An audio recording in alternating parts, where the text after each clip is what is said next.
Oh, let me call Steve.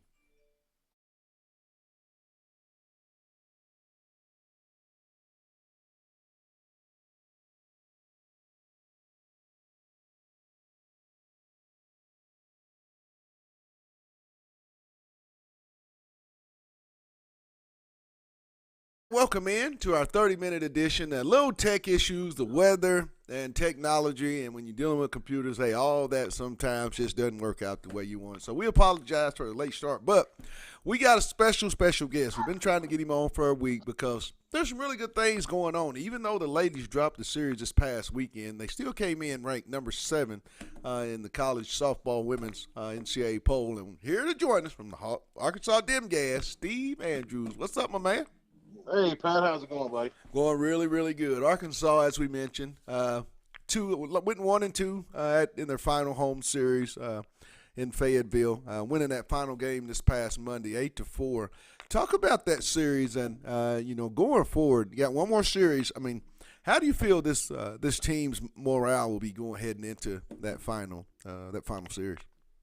Yeah, I mean, obviously this team's been really on a high all year, and I've been kind of waiting to see if they're going to have a lull and maybe go on a losing streak, and they've had, I think, two out of the last three series they've lost 2-1, but they, just like after the Alabama series, they come back and play very well.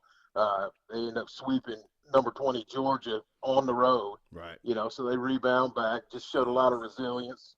And then, they lose the first two against Missouri this past weekend and then come back in a big way on Monday. It was kind of a weird Saturday, Sunday, Monday series. Right. But come back on Monday and do what they do best. They hit 3 home runs, including Braxton Burnside, who's now second in the nation with 24. And ironically, that was Braxton's former team. She transferred from Missouri a couple years ago. Right. So that had to feel good for her.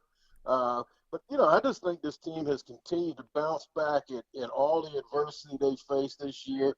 They just find a way to get it done. And they keep hitting those long balls. keep hitting homers, man. You're gonna win some games. They sit just a series, 3 games ahead in the win column against Florida. This being the last 3 games in the conference for the ladies. I mean, how do you think this series ends? And does the ladies get that number 1 seed, in your opinion, Steve, heading into the SEC softball tournament? Yeah, I mean, I think so. Just because, if they keep doing what they've been doing, they should bounce back this weekend. I know LSU, it's on the road again. LSU's ranked, I think, 14th. Right. It's going to be a battle. But, I know after, what was it, Sunday's game, the second game of the series this past week, Right. Coach Deifel was really upset, just basically saying, she didn't know what had happened, as far as the focus and all. And it seemed like she really motivated them coming into Monday because they came out on fire in that game. And, and if that carries over, they don't have a midweek game this week like they had been having. But if that carries over, they should win, I think, at least 2 out of the 3, and that should give them the number 1 seed. And, at that point, you just go into postseason and hope things fall your way. A lot of it is on who you face and what everybody else has seeded also. Here on campus, we just saw one coach get a major pay raise for the job that he was able to do with the men's basketball program so quickly. I don't think that his situation was in more dire straits than what Courtney Deifel came in on. I mean, we think back, Steve, this team was 1-23 in 2016, Yeah. 2-48 when she came in to get the job, and now sit at 17-4, 37-7 on the year. I mean, and a chance to win their first ever SEC conference championship regular season. I mean, we talk about the Bucks. Is it time for HY to pay Courtney Deifel? Because we all know in this business, if you don't, there's always some program waiting to give that money up. And when you look at what she did prior to coming to Arkansas, improving Maryland by 16 games, I think it's time to open up the paybook. I mean, the paycheck, don't you think?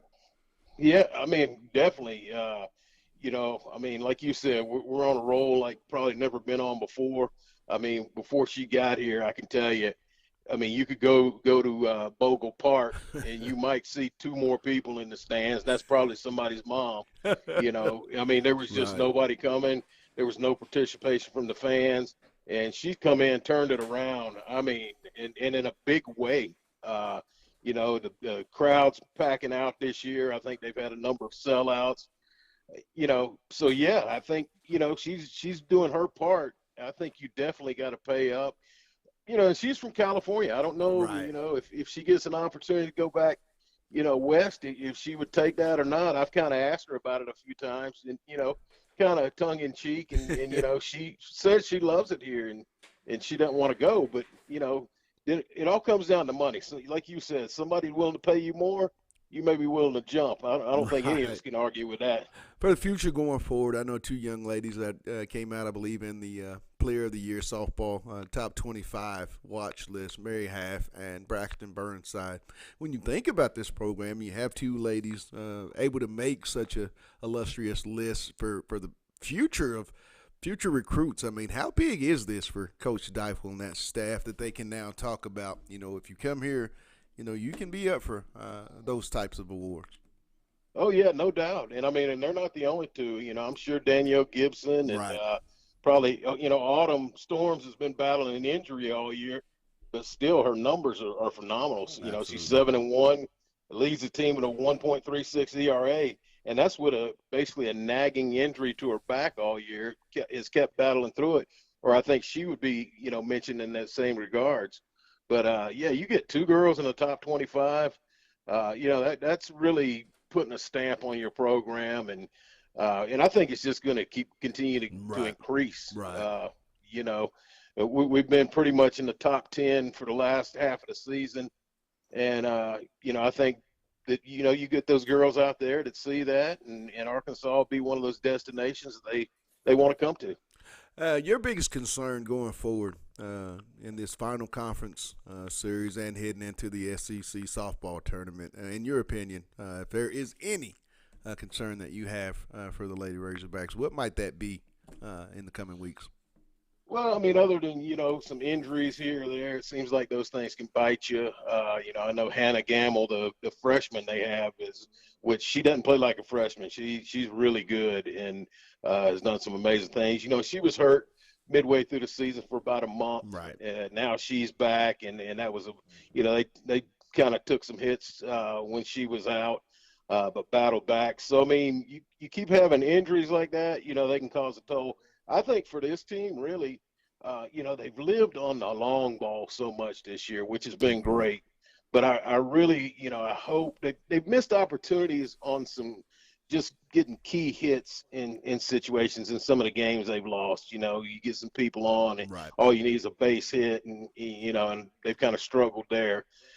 So I think just getting timely hits really for them, if they can get that going, be a little bit more consistent with runners in scoring position. I mean, and like I said, they've been doing it. They're second in the country in Right. home runs. Right. So I mean, you can't say that they hadn't been hitting it well, but just being a little more consistent in certain situations and staying healthy. Hey, my man, as always, man, you got it all rolling for me when it's Lady Razorback coverage. Hey, we'll talk next week, as I know me and you and conversations covering these ladies are just about to get rolling as the season is just now getting started as we're heading into postseason play. But as always, Steve, thanks for taking time out here on OTH. All right, Pat. Take care, man. Stay dry. Uh-huh.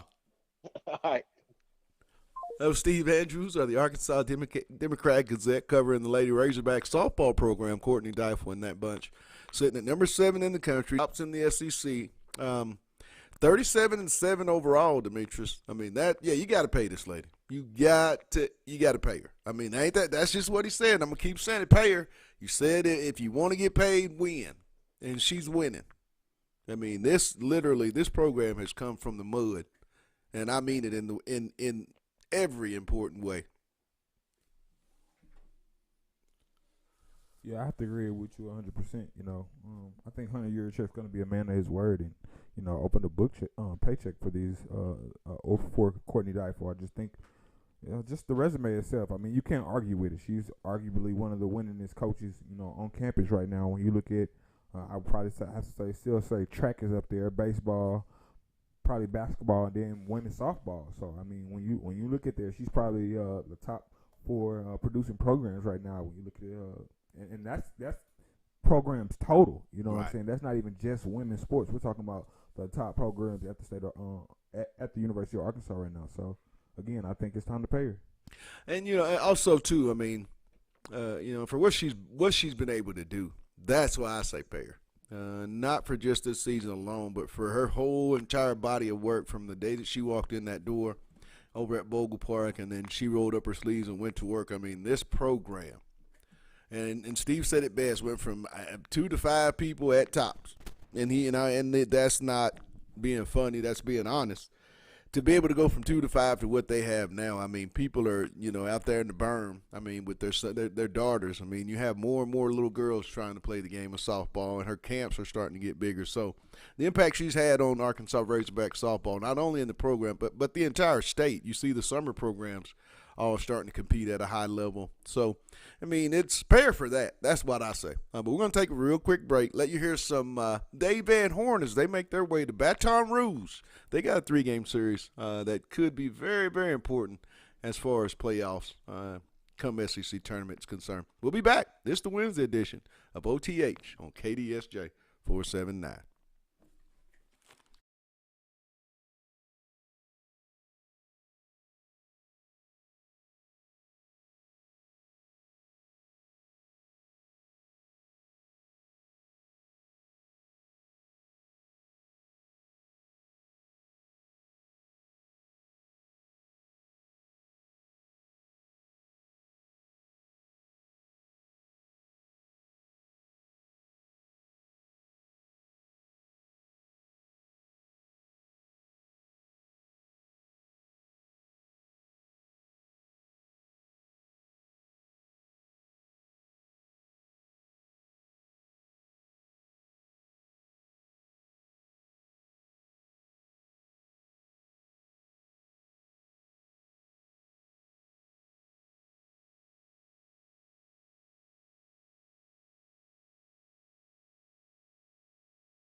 And welcome back to OTH. It's the Wednesday edition here. And real quick, we got a special guest. We didn't even know we was going to do it, but he texted me, gave me a date that he's going to make his official visit to the University of Arkansas. But there's a whole bunch more going on because I think he's doing some recruiting, and we want to talk to him about that, as well as how spring ball's going. 2022 Arkansas commit, J.J. Hollingsworth. What's up, my man? Oh, not too much. Just got out of practice. How's everything going with you? Oh, going good, JJ. You just texted me earlier, about an hour ago, about your official visit date to the University of Arkansas. Could you tell the viewers and listeners what that date is? And then also, too, I'm noticing on social media, the guys committed are starting to really put that brand out there with some of y'all prospects that y'all want to be involved in this class. I mean, talk about that as well, because it seems to be a good brotherhood that our time 22 is starting to build. Oh yes, sir. I'm taking my official visit September. I think it's 10th or 11th, so it's the Texas weekend. But yeah, we're trying to get a lot of good guys up here and just, you know, put Arkansas back on the map and get all the in-state guys and just bring some of those big recruits in that we need to turn the program around. And you know, we've got the coaching staff to do it. And these in-state guys that we've got so far, you know, we're building that bond, and it's just nice, you know, trying to be like that '07 and '08 class with Joe Adams and all them guys. What does it mean to be, kind of like I like to look at you, JJ. Because you one of the first guys in this class to commit, to be one of those head recruiters. I look at you and Dax Colton, the two guys that I see quite a bit. Eli Henderson, young man out of South Carolina as well. You three guys seem to be the ringleaders. Is that something that you guys took, personally once you were pretty much the first three jumping on board for this class? No, I don't. It wasn't really. I wouldn't say I'm a ringleader or anything. I'm just, I'm trying to do my part. I know that I can have a big influence on some of the guys that are coming in, and that's the same with me and Dax. I mean, we talk every day, and James Joyner too. We talk every day. Just trying to see who we can get and trying to get new guys. And I wouldn't say we're like ringleaders or anything. We're just trying to, put Arkansas back on the map because it's our team. We've all loved this team since the day we were born. And we've been Arkansas Razorbacks, and that's what we're gonna be. So we're just trying to make them the best we can while we're up there. Talking with 2022 defensive line, whatever. I call him an athlete. Probably commit. Talk to Coach Ashley, and if so, what's your impression of Coach Ashley, and how excited are you to possibly get a chance to get here and play for Coach? He's a really good guy. We talk on the phone like once or twice a week. Usually, I mean, he's a really good coach. You can tell he really cares too. I mean, I went to the spring game and one of the scrimmages, and just the way he's bonding with the guys, you can really tell that he's trying to make an effort already, and you could tell the guys really pay attention and take in what he says because like, I was looking at them, they stand over there on the sidelines and they really listen to him. You could tell that they're focused. They're not like some other coach that just telling them something. They're really, and he's only been here for maybe 2 or 3. He hadn't been there for that long. He's already getting that kind of respect from him. Talking with defensive tackle commit out of Greenland, Arkansas, Greenland High School, J.J. Hollingsworth. What have you been working on, J.J.? I know you said you just got done with practice, but what's J.J. in the lab working on for his senior season, and what was it that you really felt good about when you sat down and watched that 22, that 22 highlight reel of your junior season? I mean, I'm working on absolutely everything. I put on 13 pounds. Oh my goodness! Since the season ended, but I cut down on a couple pounds. I lost like 3 or 4 pounds to start with, and over the past 2 months, I put on like 13, and I look a lot leaner. That's really been my biggest goal. Because a lot of people are saying like, they want since I'm playing defensive end, maybe a little bit of linebacker, maybe some inside. I mean, I'm trying to really fit that part. Hey, I hope to see you inside, big fella. I see 3-year guy inside is what I see. Yeah, but just I'm bigger, stronger. I've grown a little bit. I've grown like half an inch maybe. So I'm like a solid like 6'4", 6'4" and a quarter, somewhere in there. About 257 was what I weighed in the other day. Good deal. Well, man, I know this was quick notice. I just called you. You didn't even know you was going to come on, but as always, you deliver here like you deliver on the football field. If you can do that, I know you're going to deliver in the future. And I'm looking forward to covering you. Can't wait to see you September 11th. Hey, JJ, we may come out and do another one of your games on the radio this season. Awesome. All right. Well, hey, my man, thanks for taking time out on such short notice, my man, and be blessed today. You too. That was 2022 defensive end commit J.J. Hollingsworth out of Greenland High School, 6'4", We're going to go ahead and give him 6'4", 260, Demetrius. Man, inside guy. I could see him being an inside guy. I see J.J. putting on another 40 pounds and being a 310 inside guy with a lot of speed and agility. And those are what you got to find at defensive tackle in the SEC. I mean, we see them. Alabama bring them out. Derek Brown and Marlon. I mean, those guys we saw repetitively year in, year out at the SEC Media Days. So, I mean, guys like him, that's what you recruit. I mean, pretty impressive that he's going to be here that Texas weekend. That's going to be a big weekend, I think man. that's the big weekend. You know, you were talking to me about the other day, telling me, SEC games are serious, but it's nothing like Arkansas versus Texas. Not like that. Just the energy and atmosphere is totally different. So I'm excited to just really see what the atmosphere is like, just to be on the field with the players and just have that rivalry game. And see, it's what you say. People, your generation might say, well, we don't know about that. But see, I'm smart enough to know that your generation gets turned by our generation. And once something gets hyped up, the situation can go from 0 to 100. So, I mean, when you get in that atmosphere with a bunch of guys that grew up on this Arkansas-Texas rivalry, moms, dads, uncles, cousins, and you're there with, and you feel like one of them's been disrespected, you're going to turn up. Just for GP status. That's all it is. You'll be there for the OGs. That's what it'll be. A game for the OGs.